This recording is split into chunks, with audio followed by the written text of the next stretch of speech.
Morning, everybody. Welcome to another edition of Bury Your Bookie. I'm Jeff DeForrest, and so happy to have you with us for a Degenerate Friday edition of the program. We may have a unique form if we can pull this off. I'm not sure exactly how this is going to go, but we may have a unique form of handicapping the weekend playoff games in the National Football League. It would not be your traditional assortment of analytics and sabermetrics and all of these other mathematical permutations that unless you understand advanced calculus, you have no idea what the fuck anybody's talking about.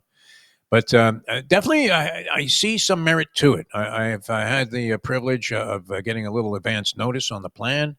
And if we can pull this off with the professor a bit later on in the program, I think it'll be a unique approach and something that you can probably, we're hoping, take to the bank. Now, sometimes in the degenerate world, we have a tendency to ignore the obvious. And I don't know if you guys do this. I have, a penchant for just trying to, before the season, figure out what teams are going to be good to ride, especially out of the gate. Now, the NBA has been a vague array of three-point shots. Even Adam Silver is going, Michigan.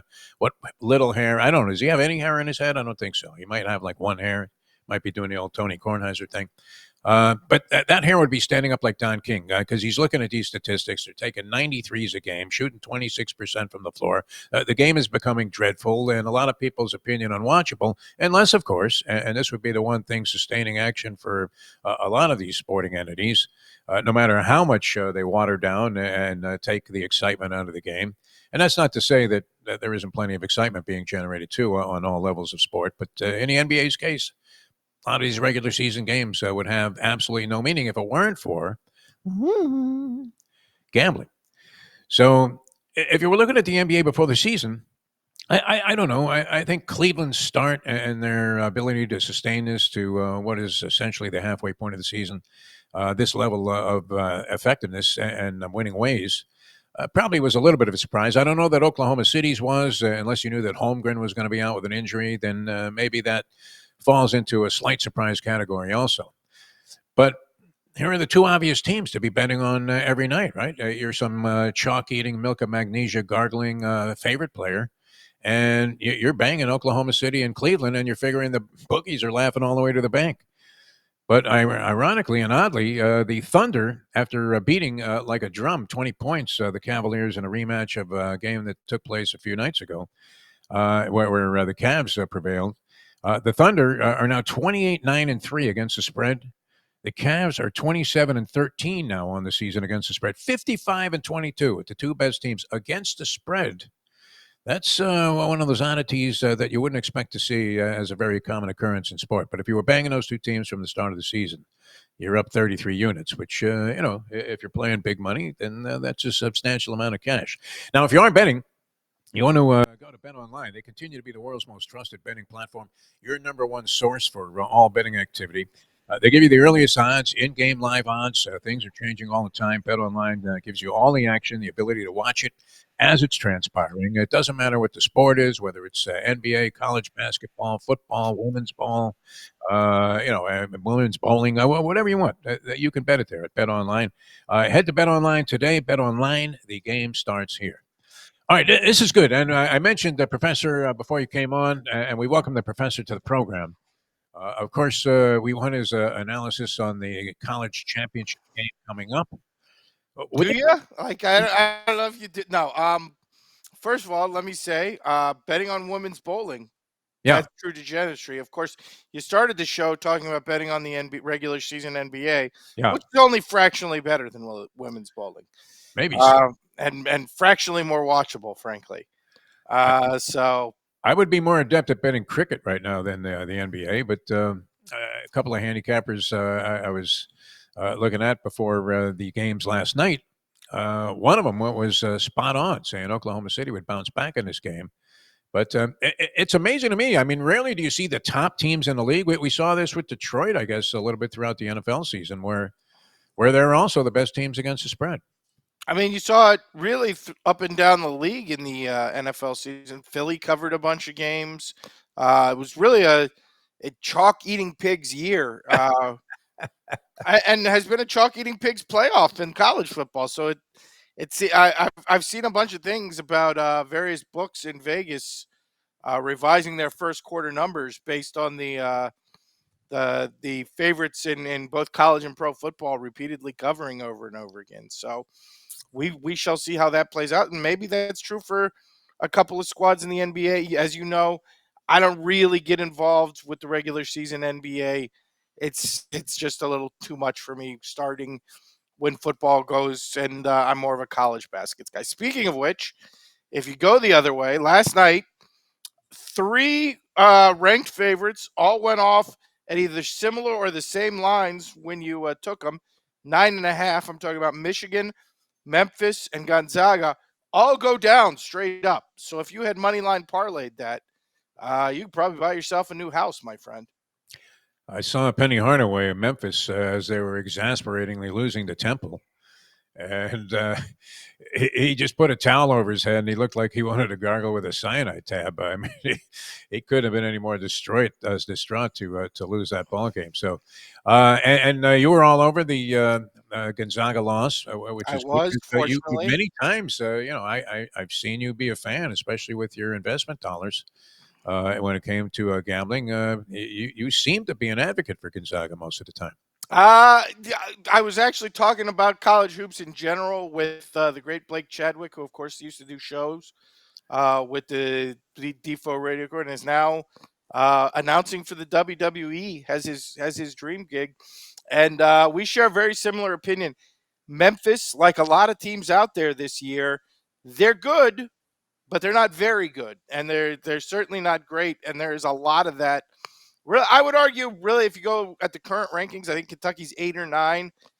Every team down falls sort of into that category of they're good. Some nights they're going to look very good, but as teams, they are not very good, and they're going to be vulnerable on the road. So that would be something to look at is fading road favorites right now, particularly ranked teams in the unranked matchups. We share a position, I believe, on this championship game, college football championship game coming up on Monday night. In that both you and I mean, if you had to list three programs you despise, two of them would be Ohio State and Notre Dame over the years. Some of I that, mean, I would say over the years that is not true for me. I did not grow up despising Ohio State, okay? but their fan base has become so toxic and so obnoxious. As a friend of mine said, it is a combination of just complete and utter arrogance combined with a feeling that they're being held back by larger forces.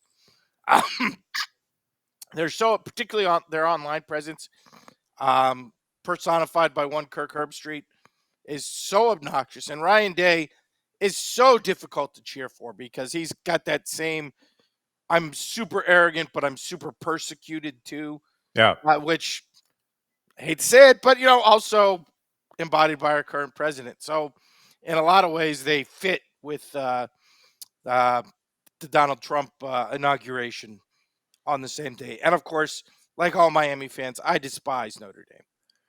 Yes, and you were the original one that started getting the word out there that Rudy was offsides, and I that was wasn't the original, despicable. but I was early on. Yeah, you were on that bandwagon. And if you watch the movie, I think they even kind of put it in as a little jab in the movie because you watch the movie and it looks like the director went for, oh yes, he's clearly offsides on that play. Yeah, and he was thinking, let the people leave with the impression that they got fucked by the officials, even in a movie, because Notre Dame was Notre Dame. Oh, Anyway, Jerry Faust. All right, so in this ball game, you have. I don't know that it's been a small Cinderella story, but certainly after losing to Northern Illinois, you thought Marcus Freeman would be on the Ed Ogeron hot seat, which he was on a couple of times last year. Lost to Marshall comes to mind. Um, and now he's the biggest genius and up for an NFL job, supposedly yeah, Chicago Bears. I mean the Bears are As dying well. to have this guy move on.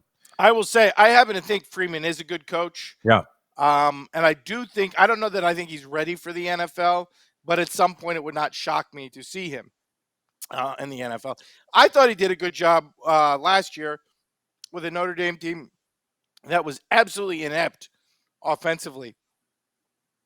This year, there's a lot of contradictory trends in this game.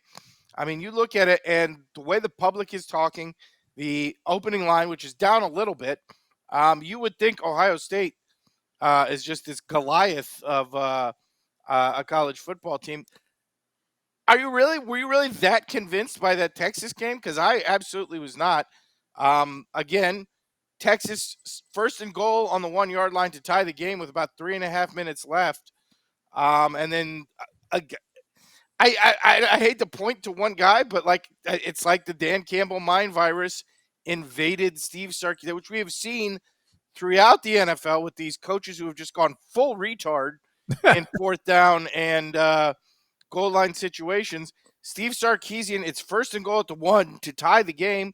If you want to go for 2, maybe even take a lead with like 3.5 minutes left. And what does he do? First down, he does the right thing. He runs up the middle. Second down, he runs this pitch play that loses 7 yards. Third down, you're now in an impossible situation, which led to the fourth down sack and strip, and it made it look, final score wise, like Ohio State had dominated the game, which they very much did not. I mean, you look at that ball game, outside of a screen pass with 45 seconds to go in the first half, where I don't know, it looks like Texas's defense just mentally collapsed on that. I've watched that play like a dozen times, and I still can't figure out what the hell happened. Yeah. Where he goes 75 yards for a score, screen pass. Other than that, Texas defense largely shut Ohio State down.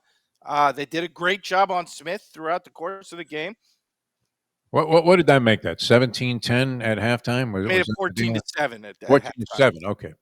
Because Texas had I just scored. remember I actually walked away from the screen after, and I was getting the points. I think it was 5 on a hook with Texas in the ball game, and I walked away thinking, "Oh, good, we're right back in this thing." Tied at half. Spread.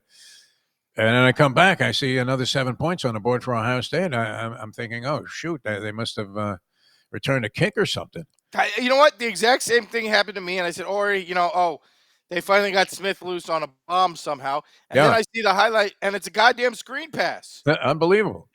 Score from there at that point in the ballgame. And nobody got within 3 yards to put a glove on the kid. It was an amazing. Where did the defensive coordinator go to beat the crowd to get the hot dog at halftime? I think, he caught whatever brain disease Sarkisian had on the goal line. We have discussed it multiple times. Yeah, I mean, nobody. You don't want to pull your senior quarterback in that situation, but you've got Arch, a 6'4", 230-pound quarterback who, despite being a Manning, is a natural running quarterback. How do you not put him in on the goal line and run him 4 times? Just an amazing. Anyway, so Ohio State, not a dominant performance in the least coming. But then you go back and you look at the Penn State Notre Dame game. Notre Dame's supposed to be this team. They run the football. They played great defense. Penn State ran them over. They did not run the ball in the least. And unfortunately, Notre Dame's best offensive player, Love, the running back, barely touched the ball again this game, which makes you think whatever injury he has in his lower body, it is lingering on him because he has been totally ineffective and basically non-present their last 2 games. But Penn State's quarterback is actively playing for Notre Dame, was the MVP for Notre Dame for the game, because Drew Aller is just attempting to lose this ball game despite all the other efforts of Penn State. So really, in my mind, even rewatching that game, and I'm biased here, I was on the Penn State side, but Penn State should have won the game. They really dominated Notre Dame's defense with the running game. So what does that lead you to in all of this? I don't really have a good edge. I mean, I'm looking at this number. I probably lean a little bit to Notre Dame, even though I acknowledge that Ohio State is more than capable, if they play offensively the way they can, of blowing Notre Dame out. But do I feel super confident about that? No, because they could come out with that stupid thing Ryan Day reverts to, where he wants to become Woody Hayes in the middle of these big games, and they could still smoke Notre Dame, because honestly, their offensive line's not as good as Penn State's, but their running backs are notably better than Penn State's, and Penn State's running backs absolutely chopped Notre Dame up in this game. So even if you get, the reversion where Ryan Day says, well, which he's done a few times this year, where he says, well, I'm giving Chip Kelly $4 million, but I'm not going to listen to him. I'm just going to run up the middle over and over and over again, because this is Ohio State, and that's how we do it. They could play that game, and they could still cover the 8. The only angle I would look at maybe coming into this game, and it's a lower number than you think, would maybe be the under in this spot. You're talking about an Ohio State defense that all of a sudden, really right around the playoffs, turned into lights out, and a Notre Dame offense with a lame quarterback. So, I would say, I guess the under would be the closest angle, but at 45.5, it's not a big number. I mean, for college, that's a really low number, Yeah. actually. So, And you're I not a don't know. big fan of Riley Leonard. You don't think that he's exactly going to go down in history as one of the great college quarterbacks. Again, I think a lot. It's a weird thing because usually announcers highlight the wrong crap, and they love to talk about leadership and heart and desire. And I agree. By the way, Riley Leonard has all of that in spades. Yes. But you watch him throw the football, and he's a complete rag arm. He's got a Chuck Knobloch arm out there. He can't. They don't have a vertical passing game. You watch in the Penn State game. The only time they got the ball down the field in the passing game was because the Penn State defense D-back just fell down. And again, that one of the most confusing plays I've ever seen, because watch the highlight of it.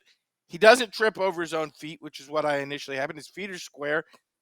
He just falls backwards, as I said a couple weeks ago, like he was having a seizure or something.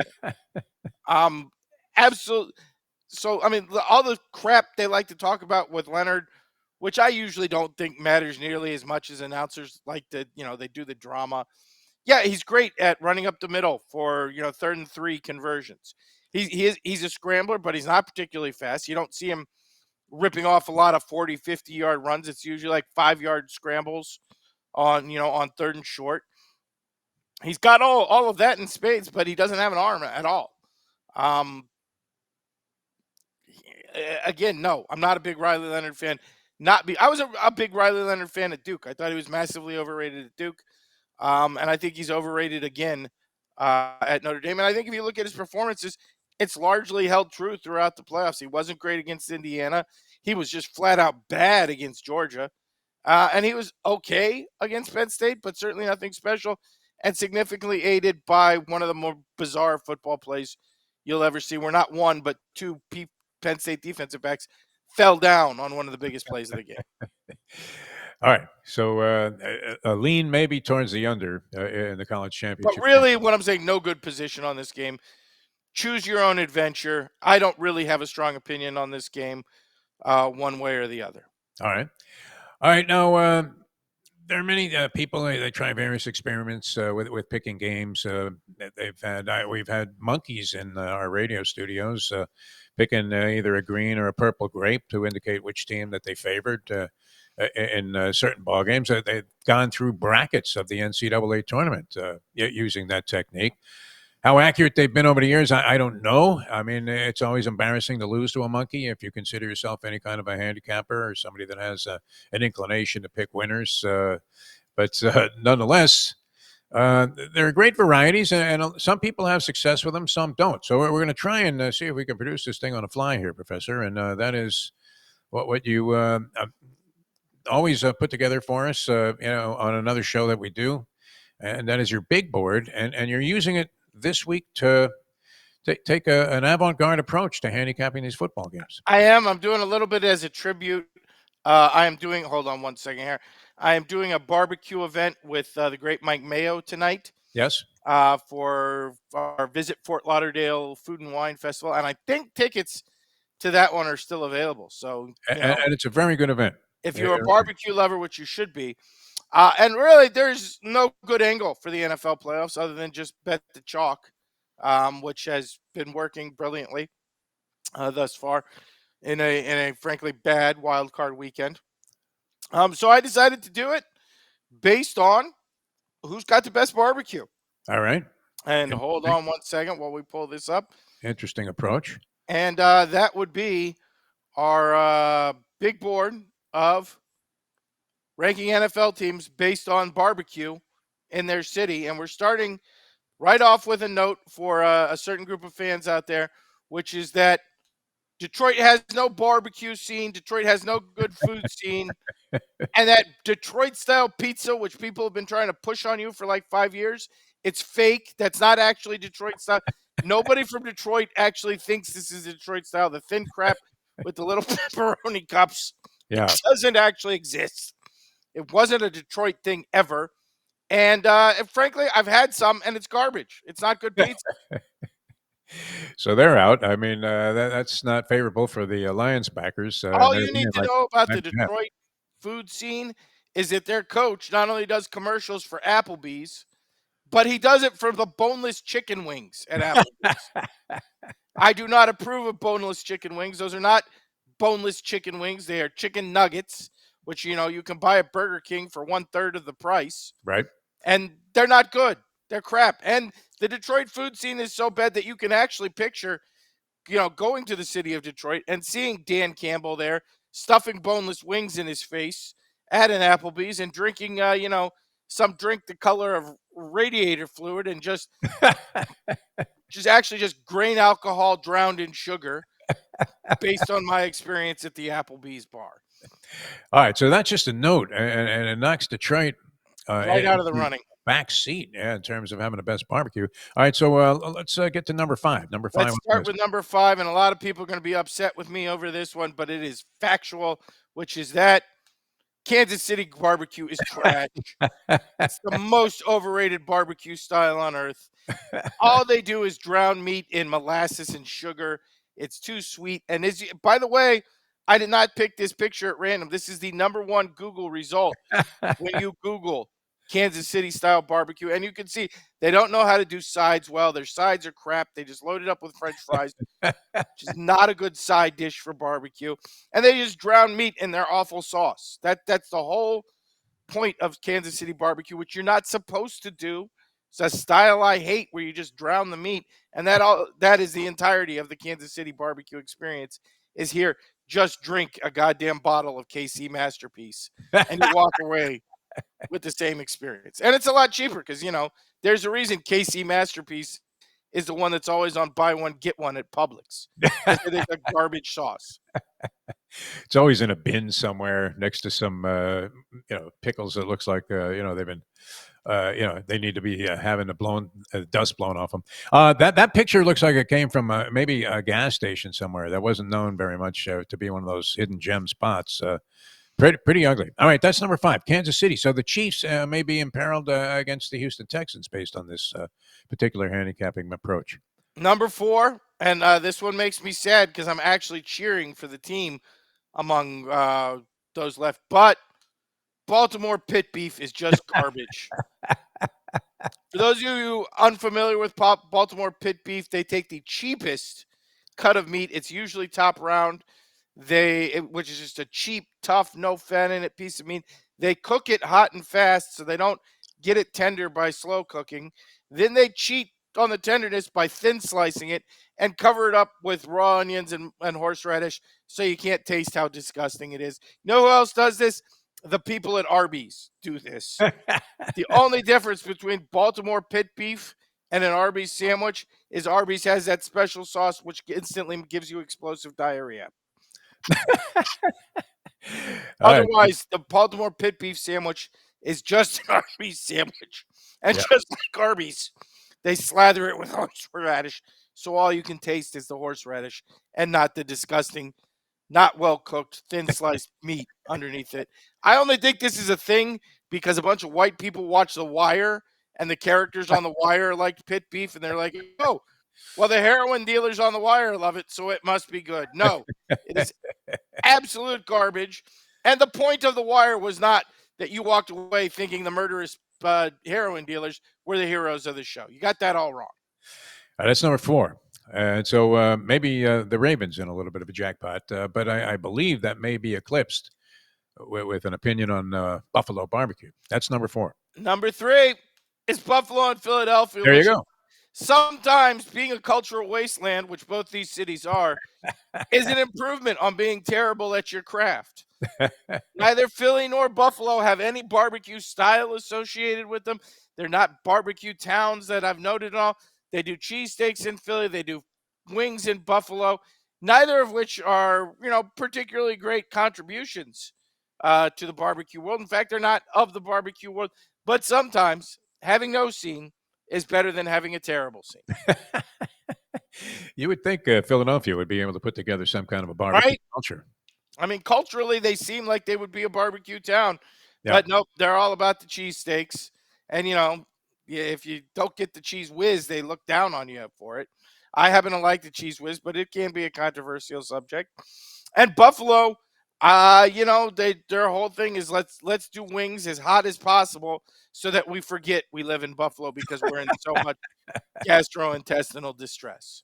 Maybe the worst weather anywhere in the country, with all due apologies to Minneapolis and any city in North Dakota. All right. Let's That's be number honest, three. some of the worst people too. I mean, one of the cities. I mean, one of the stories that came out this week was Josh Allen talking about how much he loves when the Bills are doing well and they play "Mr. Brightside." "Mr. Brightside," we may have to do this on, is one of the worst stadium songs ever played. I don't understand the fascination with that at all. But the Bills leading the charge on that front. People go to weddings in bowling shoes. You look and the groom's up there, and he's got a 10 and a half sign on the back of his shoes, which are multicolored. All right, that's number three. Number two.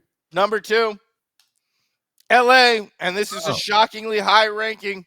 But we have Los Angeles barbecue, which is actually Korean barbecue. The Korean barbecue movement swept through Los Angeles about 10 or 15 years ago. And I will say, I'm not culturally a person inclined to this, but if you have not had Korean barbecue, you need to open up your mind and give it a shot. It is delicious with the bulgogi, the barbecued short rib. They do a couple other cuts of meat. The sauce is fantastic, and you don't have to slather it on. Just a little bit will do you. You can do the lettuce wrap with the rice and the kimchi, the green onions, and all the weird Asian spices. It doesn't seem like something that would come together, but trust me, this is one of those open your mind things. Korean barbecue is actually a very, very strong entry for the city of Los Angeles and the barbecue scene in general. If you have not given it a shot, you should absolutely do it because you will like it. And it leads me to think the Rams have a very strong shot in the terms of ranking these NFL cities by barbecue. I believe there's a strong parallel in this one because Philadelphia, non-existent barbecue culture, and L.A. Surprisingly, as you said, great entry there with the Korean barbecue. All I right. mean, not that surprisingly, because I mean the Rams are an LA team, and look at the Dodgers. I think they signed another 6 Asian players. Yes. They are slowly, not even slowly, they are basically turning themselves into Tokyo/Seoul Dodgers. And so the fact that Asian barbecue has taken over the Los Angeles barbecue scene, not particularly surprising. No, not at all. Even with the influence of Texas on certain areas of Los Angeles and Southern California. All right, number one, and I think this really does line up as putting you in a position to back a couple of upset possibilities, and this would be no surprise. But based on the disparaging nature and the fact that they topped the list of negativity of Kansas City, I have to assume that most people are already on to what's number one. Yep, it's Houston. It's Texas. Yeah. Look, I don't like a lot of things that Texas does. I don't particularly like their governor. I can't stand the Dallas Cowboys, and I do hope they do hire Deion Sanders because I would love to see them miss the playoffs for the next 5 or 6 years consecutively. But one thing in Texas cannot be topped, and that is their barbecue plate. Just look at this plate. They got the brisket, they got the ribs, they got the sausage. Sausage being a hugely underrated presence in the barbecue world. Not a lot of people throughout the South do it, but Texas does it and is delicious. And if you don't want that, they always have the smoked turkey, which is a great entry. And one thing Texas understands is that you should keep your sides simple. They got the beans, the potato salad, the coleslaw, a couple of pickles, and some bread.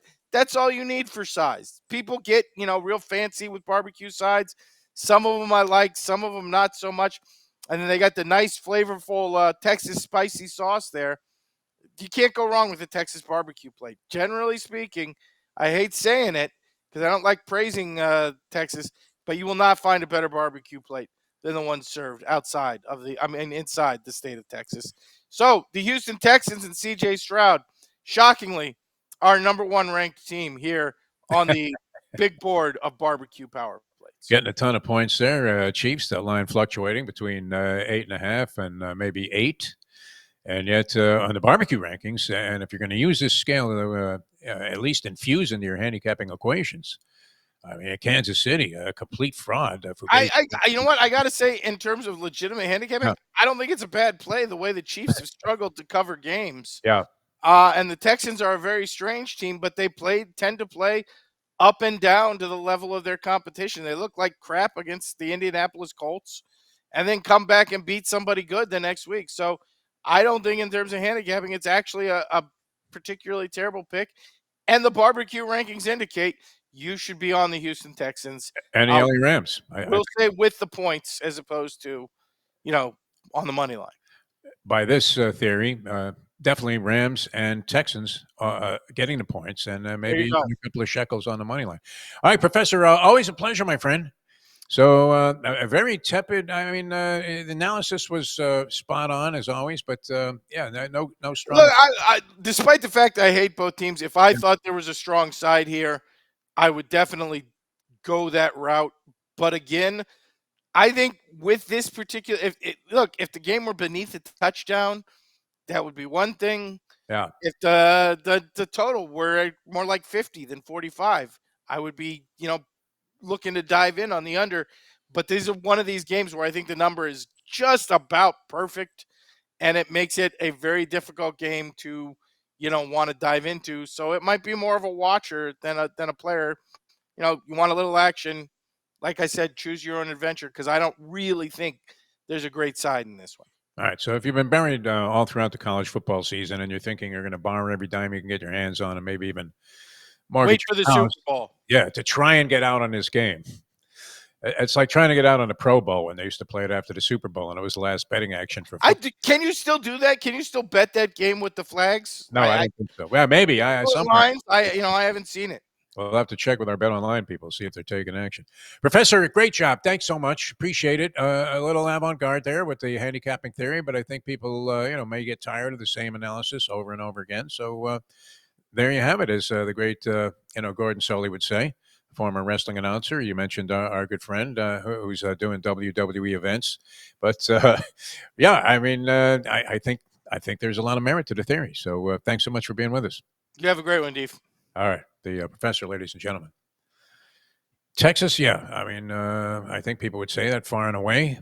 Philly and Buffalo, no barbecue scene whatsoever. Kind of amazing. They don't even grill the wings there in Buffalo. And it is a shithole of a city. I don't mean to alienate any of our Buffalo fans, but let's face it. I spent 4 years at Syracuse, and that was purgatory in the wintertime compared to Buffalo's living hell. Frozen tundra. I'm hoping for adverse conditions in that game. I kind of dig watching games like that, especially in Buffalo. Ravens supposedly built for this. I don't know. I mean, if you had a straight-ahead running game like they do with Derrick Henry, would that not be advantageous in the snow? I always felt that offensive players had a huge advantage, including receivers. It may be very difficult to connect with them throwing a football, but Josh Allen's used to that. Lamar Jackson to an extent.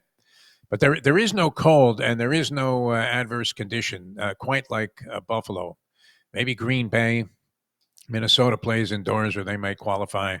But I'm rooting for adverse conditions here because I would enjoy seeing a game played under those circumstances. Many people are probably appalled by that opinion. Say, "Oh no, we need a true test. There should be pristine conditions, as good as they possibly can be." But I love it, man, when these guys are running around in the snow. All right, you guys have a great time, and good luck with all of your wagers. So I'll be back with you on Monday and try and get some more insight into the college football playoff game. And if you're betting the NBA, man, don't ignore the obvious, right? Thunder, 28-9 after last night's win over the Cleveland Cavaliers against the spread.